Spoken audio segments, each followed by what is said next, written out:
Micah chapter 4 and verse 1. It says, "But in the last days it shall come to pass that the mountain of the house of the Lord shall be established in the top of the mountains, and it shall be exalted above the hills, and people shall flow unto it. Many nations shall come and say, Come and let us go up to the mountain of the Lord and to the house of the God of Jacob, and he will teach us of his ways, and we will walk in his paths. For the law shall go forth of Zion, and the word of the Lord from Jerusalem. And he shall judge among many people, and rebuke strong nations afar off. And they shall beat their swords into plowshares, and their spears into pruning hooks. Nation shall not lift up sword against nation, neither shall they learn war any more. But they shall sit every man under his vine and under his fig tree, and none shall make them afraid. For the mouth of the Lord of hosts hath spoken it. For all people will walk every one in the name of his God, and we will walk in the name of the Lord our God for ever and ever. In that day, saith the Lord, will I assemble her that halteth, and I will gather her that is driven out, and her that I have afflicted. And I will make her that halted a remnant, and her that was cast far off, a strong nation. And the Lord shall reign over them in Mount Zion, from henceforth even forever. And thou, O tower of the flock, the stronghold of the daughter of Zion, unto thee shall it come, even the first dominion. The kingdom shall come to the daughter of Jerusalem." Amen. May the Lord just add his blessing to that reading from his word. You know, the role of the Old Testament prophet was to be God's covenant messenger, to tell the people the word that the Lord wanted them to hear. And the most important thing that the Lord wanted his people to know in the Old Testament period was about the coming of the Messiah. How the gospel would come and all the wonderful blessings that the Messiah and the gospel would bring. That was the most important thing that God wanted his people to know. We know God's promise from the very beginning, from man first fell there in the garden, God's promise of a deliverer, the Messiah who would come. And so as the time went on, God, through the prophets, he wanted his people to know more about this coming Messiah. And so that was the main thing that God spoke, I believe, through the Old Testament prophets, to tell the people about the Messiah. You know, God's whole purpose from the very beginning was to save people all over the world through Christ. That is God's one and only purpose. His great plan of salvation, to bring sinners back to himself through Christ and his great work on their behalf. And that has been God's plan, God's purpose from the very beginning. That was the heart of God for the world. From man fell there in the garden at the beginning, to bring them back to himself, back into a right relationship with him through Christ, the coming deliverer. God's purpose was never meant to be limited only to Israel. He wanted, through Israel, to reach out to all of the world, and his great plan of salvation was to save people from all over the world and bring them back to himself. Remember whenever he called Abraham, back in Genesis 12 and verse 3, he said to him, "And in thee shall all the families of the earth be blessed." And that really is the gospel. That through the seed of Abraham, who was of course the Messiah, that the blessings of salvation would reach to all the families of the earth. What God did in the Old Testament period through the nation of Israel, the literal descendants of Abraham, was really only a type and a picture of what he was going to do for the spiritual descendants of Abraham. And Micah here, in this passage that we've read, he looks forward to the coming of Christ and the gospel age and all of the blessings that the gospel will bring, and the ultimate completion and perfection of all these blessings in the new heavens and the new earth whenever Christ comes again at the end of time. In other words, God's whole plan of salvation, all of the wonderful blessings that God was going to bring to mankind through the Messiah. And we have some wonderful descriptions here, I believe, in this passage of these glorious things, the glorious blessings of the gospel. How do we know that he is referring here to the gospel age and its blessings? Well, look at how he starts off there in verse 1. He says, but in the last days it shall come to pass. So he makes this reference to the last days.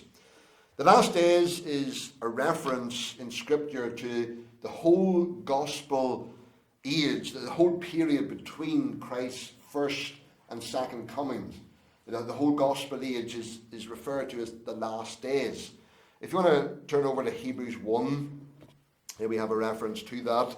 Hebrews chapter 1 and verse 1.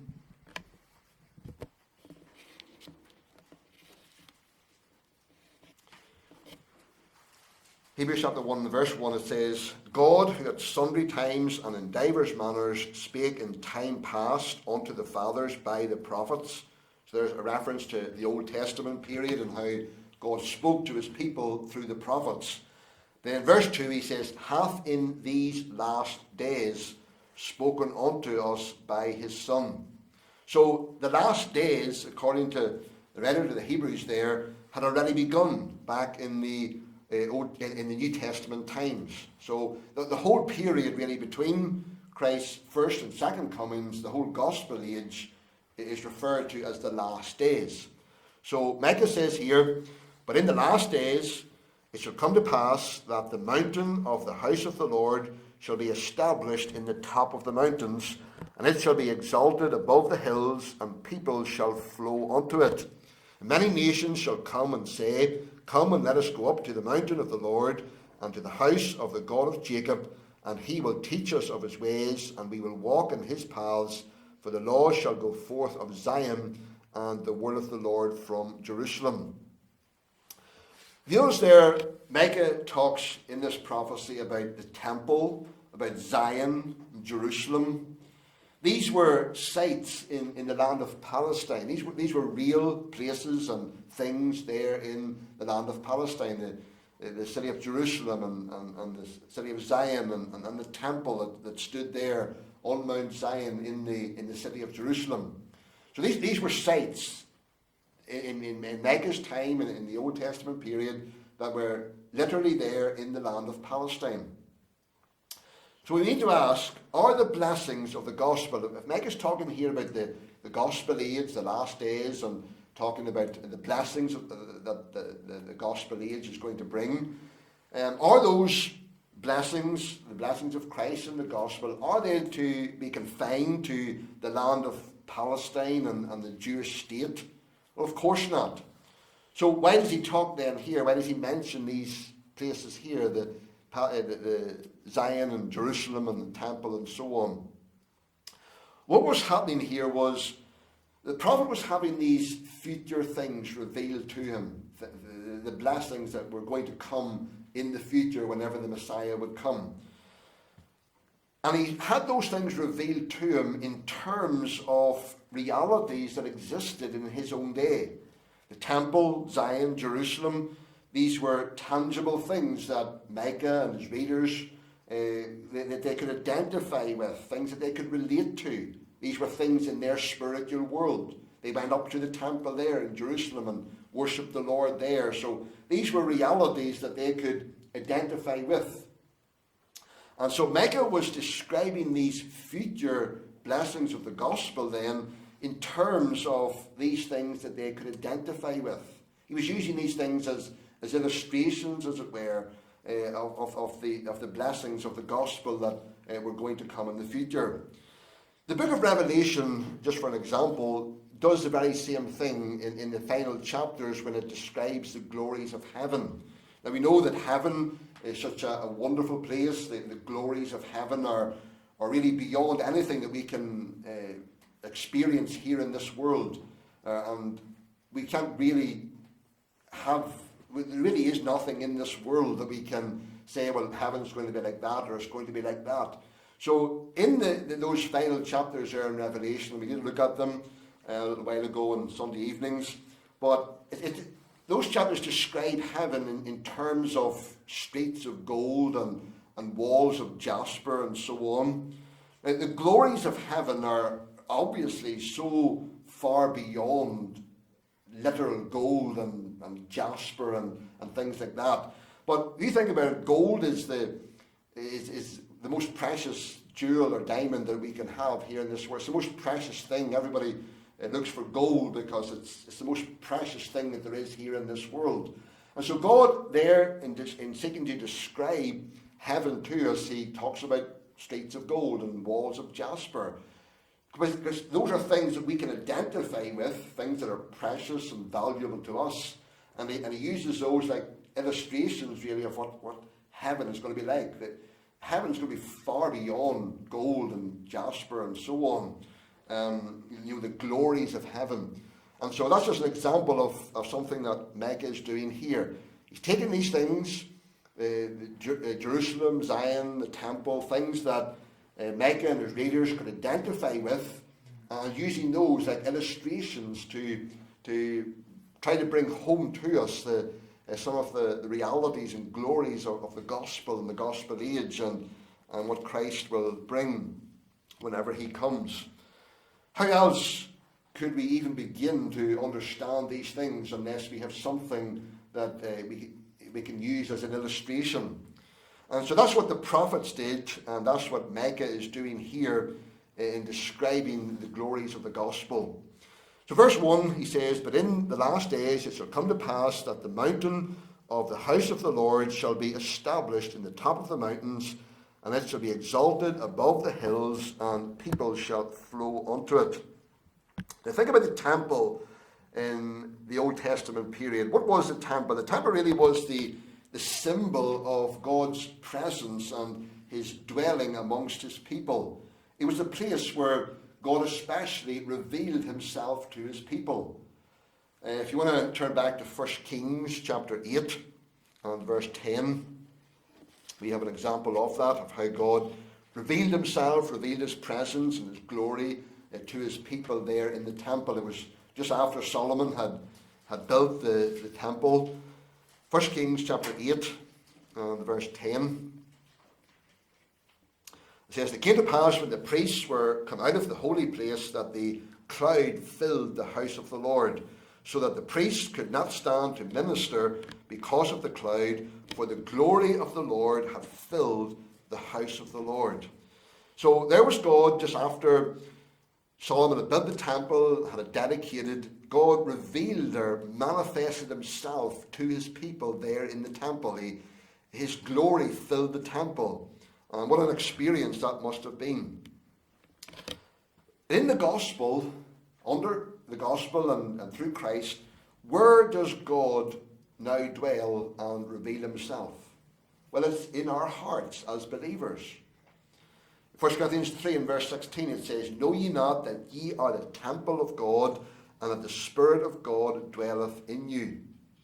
So, through Christ, under the gospel, God no longer dwells in a specific building like he did in the Old Testament period and revealed himself just there. But God now lives in all of our hearts as his people, and reveals himself, reveals his presence to us. And so the picture here that Micah is giving us as he talks about the temple of the Lord, the picture is of the glories of God dwelling in the hearts of us, his people. We are now his dwelling place. We are the temple, Paul said there, of the holy temple of God. And God's Spirit dwells within us. We don't have to go to a particular place to know God's presence, because God lives within us. And that's a wonderful truth for us to realize as God's people. No matter where we go, no matter what situation we find ourselves in, we can always be assured that God is right there with us. We can know his presence. Even in the most difficult times in life, we can know the presence of God because he lives in our hearts. And that's a wonderful blessing of the gospel that Micah is bringing out here in verse 1.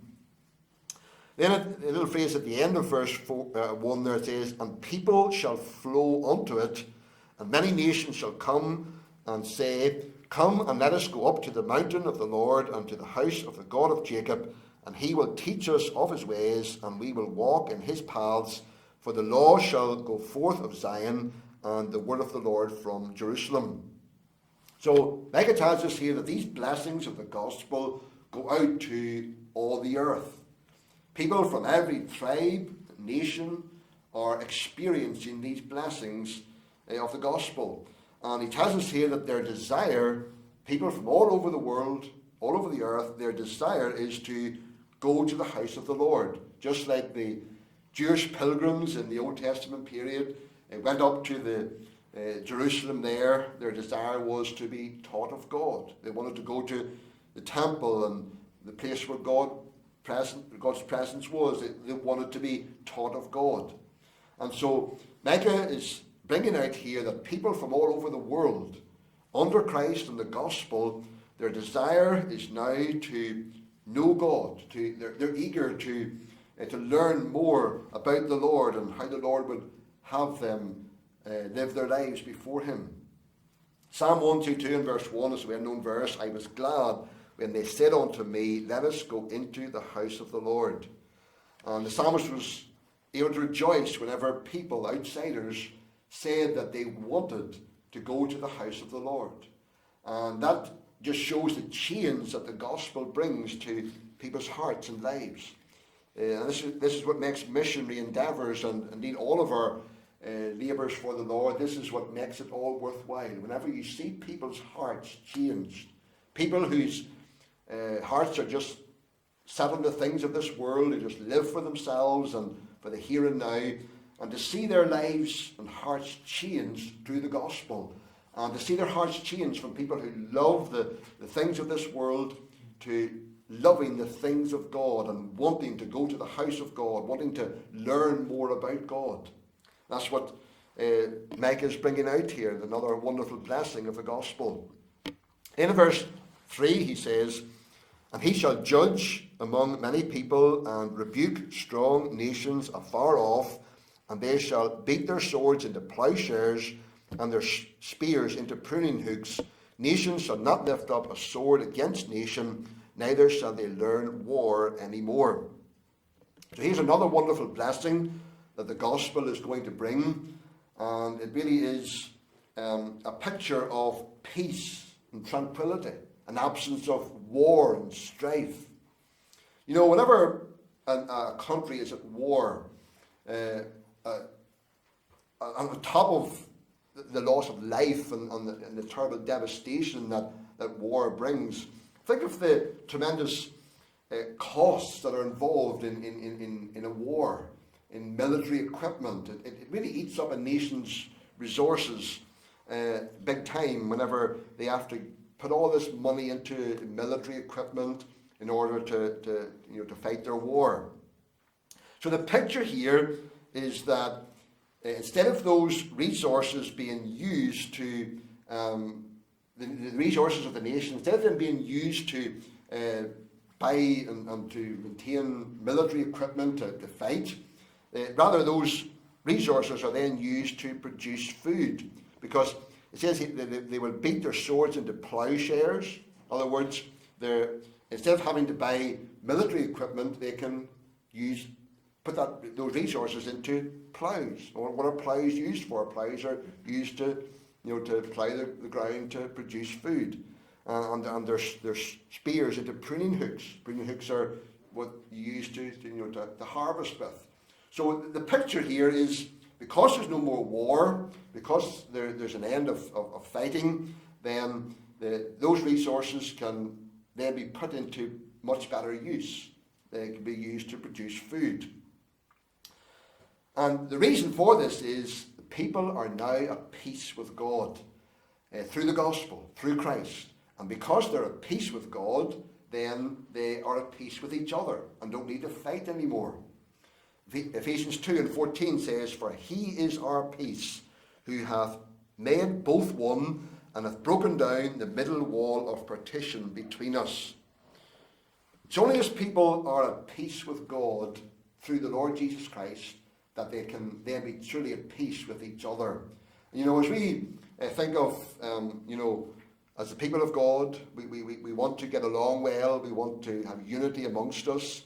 But not in the sense that the world thinks of. The world in their societies and their, as they meet together for different things, they can maintain if they put enough effort into it, they can maintain a unity, and they can all try to be in agreement and have things peaceable amongst them. But that's not how our unity and the peace amongst us goes far beyond that.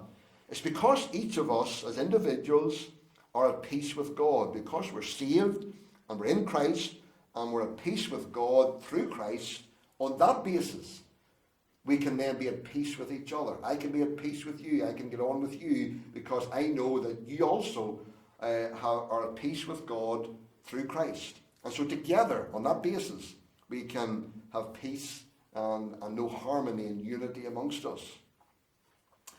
So, then another picture, another blessing of the gospel that he brings out here in verse 4 is one of contentment.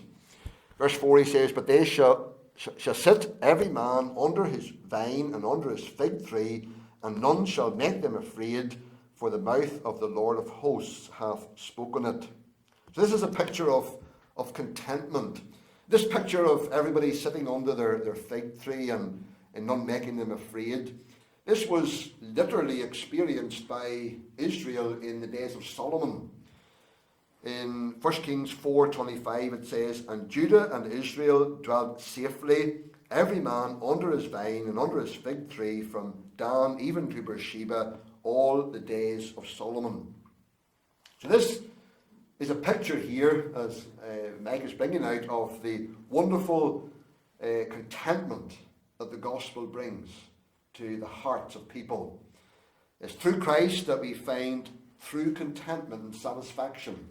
Contentment and satisfaction is something that everybody craves for. The world's looking for it all the time, and they're looking for it in so many places. But only in Christ can we know true contentment and true satisfaction. Not in the things of this world, not in the circumstances of life, but in the Lord himself, the one who never changes. Because the circumstances of life will change, and if we're finding our contentment in those things, then when those things change, then where's our contentment? But if our contentment is in the Lord, if we're finding our contentment in him, then it's true contentment because he never changes. Then in verse 5, it's as if Micah's hearers give a response to what he has just described. So in verse 5 it says, "For all people will walk, every one in the name of his God, and we will walk in the name of the Lord our God forever and forever." Here, Micah's hearers, they give a response to what he has just described, these wonderful blessings of the gospel.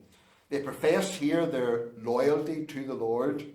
The nations and the people around them may be relying upon and worshipping their false gods, but they are different as the people of God. Because of what the Lord has done, they are not the same. They are relying on and worshipping the Lord, and not only for time, but forever. How wonderful for us tonight that while we look out in the world and we see people worshipping and relying upon other gods, other things that they have set up in the place of God, yet we can say tonight that as for us, we will walk in the name of the Lord our God forever and ever. And even the events that are happening over there in London at the moment with the Queen's funeral and that coming up, and as you look at people, it's almost as if for a lot of people they set up the monarchy as a god in their lives. They almost worship the Queen and the monarchy and so on, and their whole confidence in many ways for their lives seems to be in that and in those things. But for us tonight, while we look at people, and perhaps multitudes like that over there tonight, but we can say, as for us, we will walk in the name of the Lord our God forever and ever. And our confidence tonight is in the Lord. And he will never die. He will never ever come to an end like an earthly monarch. And our confidence is in him, and so therefore we can say that we will walk in his name forever and forever. The word walk there describes the whole conduct of our lives. And so to walk in the name of the Lord is to walk in faith and in obedience. Day by day, walking in faith, depending upon the Lord, and walking in obedience to him and depending alone upon his strength from day to day. How wonderful that we can do that. We have that wonderful privilege. Others around us don't have that privilege. They're worshipping their gods, the things they have set up in the place of God. But our confidence and our hope is in the Lord alone. In verse 6 and 7, he says, In that day, saith the Lord, will I assemble her that halteth, and I will gather her that is driven out, and her that I have afflicted. And I will make her that halteth a remnant, and her that was cast off a strong nation. The picture here is of a shepherd tenderly caring for his afflicted and injured sheep. God's people had been in exile because of their sin, having been driven out and experiencing grief. But Micah says here that God will gather them and restore them. He will preserve a remnant for himself. You know, one of the most beautiful pictures of Christ and his people is in John 10, the Good Shepherd and his sheep. It's a passage that God's people have always turned to for great comfort and help. Especially his words in verse 15 when he said, I lay down my life for the sheep. You know, once we were in exile because of our sin, we were driven out of paradise. But Christ, the Good Shepherd, has gathered us into his fold. Isn't that wonderful? We were driven out of the presence of God because of our sin, out of paradise. But Christ, because he laid down his life for us as a good shepherd, has brought us into his fold. And he will preserve and protect us. And that's another wonderful blessing of the gospel. So there are many, and there are many more that we could look at here, but we'll maybe leave it there tonight. As Micah looks forward to this wonderful period, the gospel period, the last days, the wonderful blessings that Christ will bring. Micah had these things revealed to him, and he was describing them here in terms of realities that existed in his own day. Things like the temple and Zion and Jerusalem and shepherd and all of these things that the people could identify with. Using those things to illustrate and to bring out the wonderful truths of the blessings of the gospel and the blessings that Christ is going to bring whenever he comes. We now, from a New Testament perspective, can look back and we can see the fulfillment of these things that these prophets spoke of here. And we can rejoice in these things. We can be encouraged through them. And I trust that we will be even through those few that we have looked at there tonight.